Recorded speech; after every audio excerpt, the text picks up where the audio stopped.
Hello my dear friends, welcome to my channel once again. आज एक और सवाल के साथ। ये 1 मार्क्स का क्वेश्चन हो सकता है, 2 मार्क्स का क्वेश्चन हो सकता है और इस क्वेश्चन में मैक्सिमम बच्चे फंस जाते हैं, समझ में नहीं आता है। जो पढ़े हैं उसके लिए तो क्लियर है, बट जो नहीं पढ़ते हैं समझ में नहीं आता है, बस रूल जानते हैं कि हाँ भाई एंगल आई एंगल आर के बराबर होता है, कुछ भी लिख देंगे। नहीं, थोड़ा समझने की कोशिश करो यहाँ पे, ठीक है।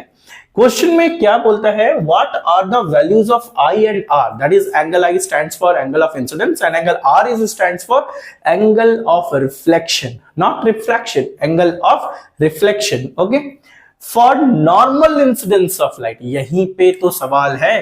For normal incidence of light explain with diagram, ठीक है। ये भी बोर्ड्स का आया वो सवाल है, ठीक है। तो अभी जैसे आपका एग्जाम्स नजदीक ही है, मतलब नेक्स्ट वेडनेसडे आप लोगों के एग्जाम्स पढ़ने वाला है, तो ऐसे बहुत सारे सेलेक्टेड क्वेश्चंस मैं लेकर आऊंगा फिजिक्स केमिस्ट्री में से, जो आपके एग्जाम्स पॉइंट ऑफ व्यू में बहुत इजी रहेगा। हमारे चैनल को सब्सक्राइब करो और अपने दोस्तों के साथ शेयर भी करो, ताकि वो भी ऐसे कुछ क्वेश्चंस को पढ़ सके। चलिए तो देख लेते हैं क्या है। What are the values of angle I and angle R for normal incidence of light. Normal incidence का मतलब पता है क्या होता है? नॉर्मल इंसिडेंस का मतलब होता है लाइट जो होता है वो सरफेस पे एकदम ऐसे गिर रहा होता है, एकदम इस तरह से गिर रहा है, ठीक है। तो देखो मैं डायग्राम बनाता हूं क्योंकि डायग्राम एक्सप्लेनेशन मांगा हुआ है। तो ये मान लेता कोई एक रिफ्लेक्टिंग सरफेस है भाई। अगर रिफ्लेक्टिंग सरफेस है, सॉरी, एक रिफ्लेक्टिंग सरफेस है तो क्या करना होगा, मुझे इसके नीचे कोटेड भी करना होगा।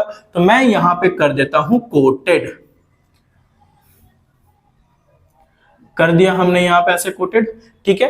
अब लाइट क्या बोलता है, लाइट्स आएंगे एकदम इस तरह से सीधा, लाइट डिकचिक डिकचिक डिकचिक डिकचिक डिकचिक करके एकदम कहां, एकदम सीधा नीचे आ जाएगा, ठीक है।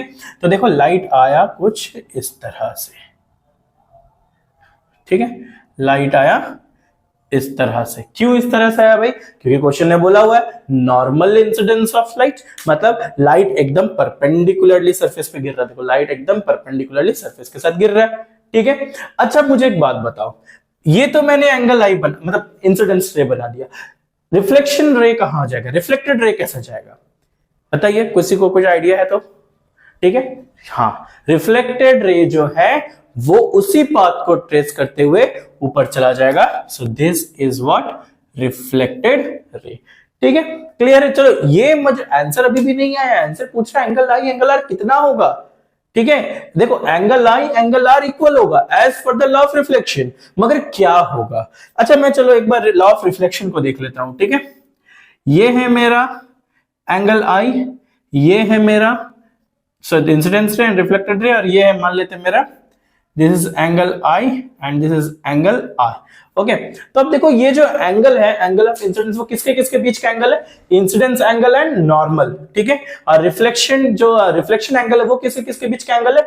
रिफ्लेक्टेड रे एंड नॉर्मल, मतलब नॉर्मल और रिफ्लेक्टेड रे, नॉर्मल और इंसिडेंस रे के बीच में एंगल होना चाहिए। तो अब देखो यहाँ पे तो नॉर्मल यही था, नॉर्मल पे ही लाइट गिर जा रहा है, मतलब ये लाइट अब ऐसा आ गया तो कितना डिग्री बना?